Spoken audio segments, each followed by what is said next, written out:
Hello everyone, welcome back to my channel. Today I'm going to be talking about victory disease. Now what is victory disease? Let me define it. It's when you think you're invincible and you can't be beaten, and it leads to disaster a lot of the times. It does not, getting your ass kicked is not inevitable, but it often results in it. Examples of victory disease are like when Napoleon invaded Russia after winning all those battles in Europe and wars in Europe, beating coalition after coalition. Another example is, of course, certain aspects of the Civil War, from the first Battle of Manassas, Bull Run, whatever you want to call it. The U.S.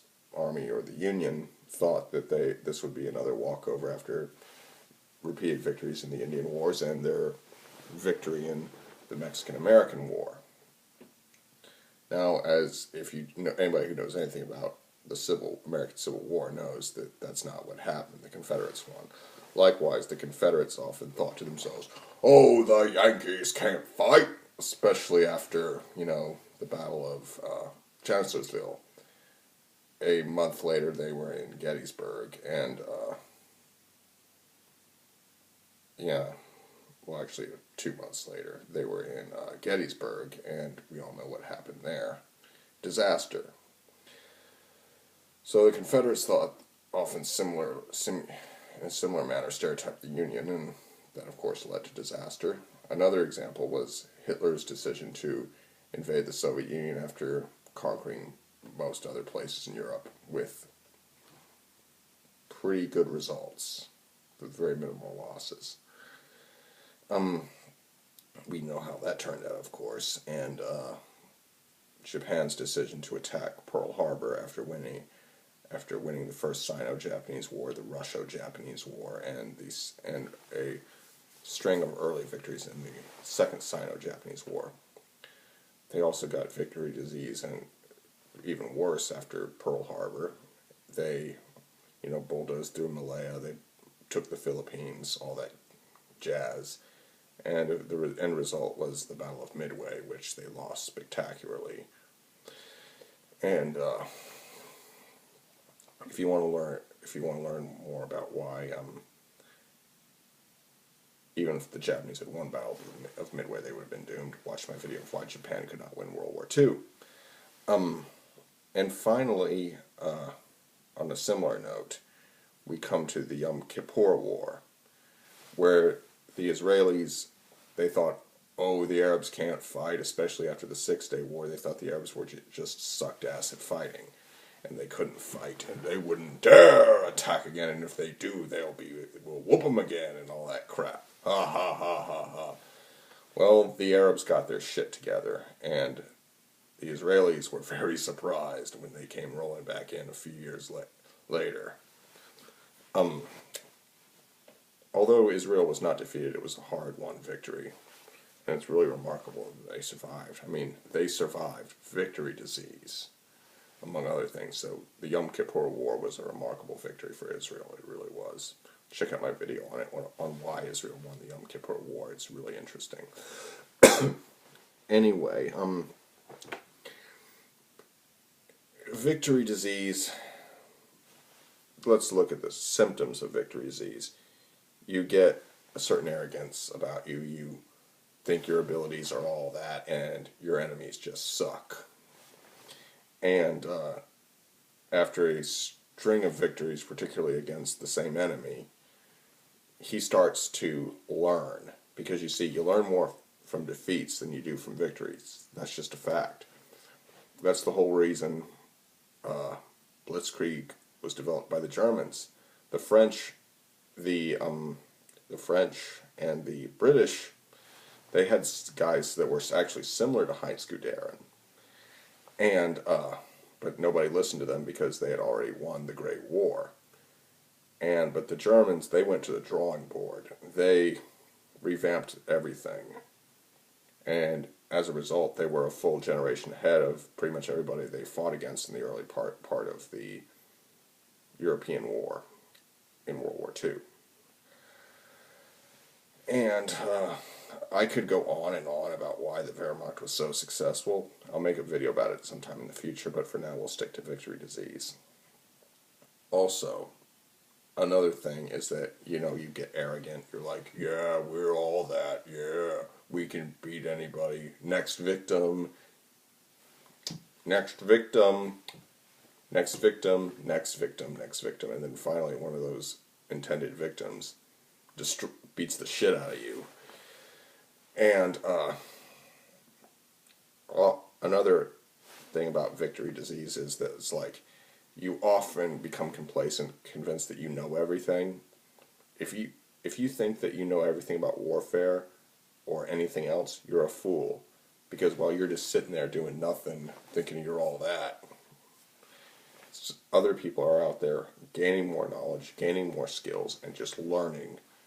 And eventually it'll be like the tortoise and the hare. While you're asleep, the tortoise will go on to win the race. And, see, the key to this is just you constantly have to study this shit. And victory disease, if you're winning a lot, it will sneak up on you. Because you won't know. They say, never underestimate your enemy. Never underestimate your enemy. In every military academy, war college, etc. in the world, they say that over and over again. But what very few of them say is that if you underestimate your enemy, you won't know until it's too late. And that's just a fact. You won't know until it's too late that you've underestimated your enemy. That's why you always assume he is in top fighting condition. And you always plan for the worst case scenario. Regardless of how unlikely it seems. And, anyway, you underestimate your enemy and overestimate your own abilities. And, that leads to disasters of epic proportion. And, see, when you look at the certain schematics of victory disease, you have arrogance, complacency, and just not doing your homework. I mean, you constantly, it's basically if a guy loses a battle, or loses a war, loses a lot of wars, he's learning from that. Or at least he should. But when you're on top, why should you study? What else is there to learn? The fact of the matter is a lot. Because it's like warfare has changed a lot, especially over the last 200 years.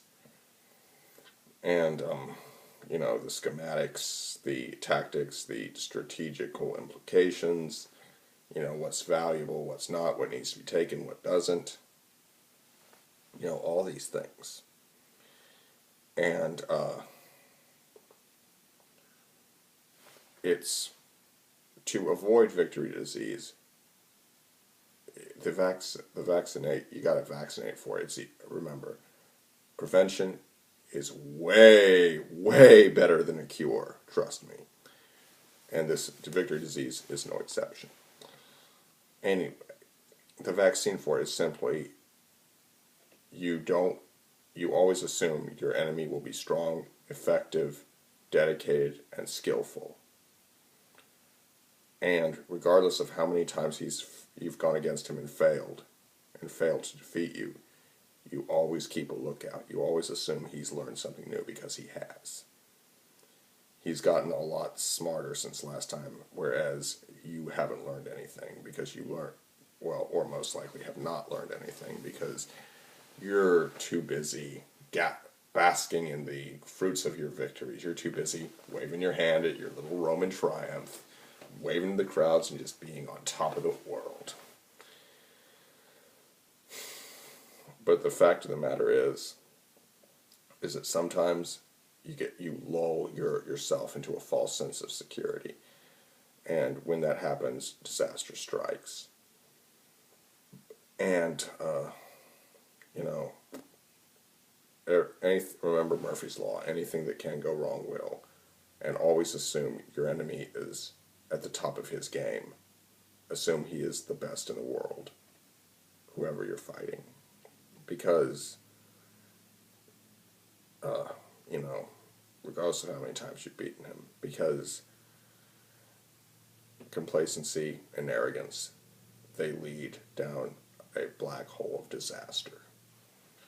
Anyway, this will conclude my video. I hope you enjoyed it. Like, comment, share, and subscribe. And if you can, leave a donation. It's for a real good cause.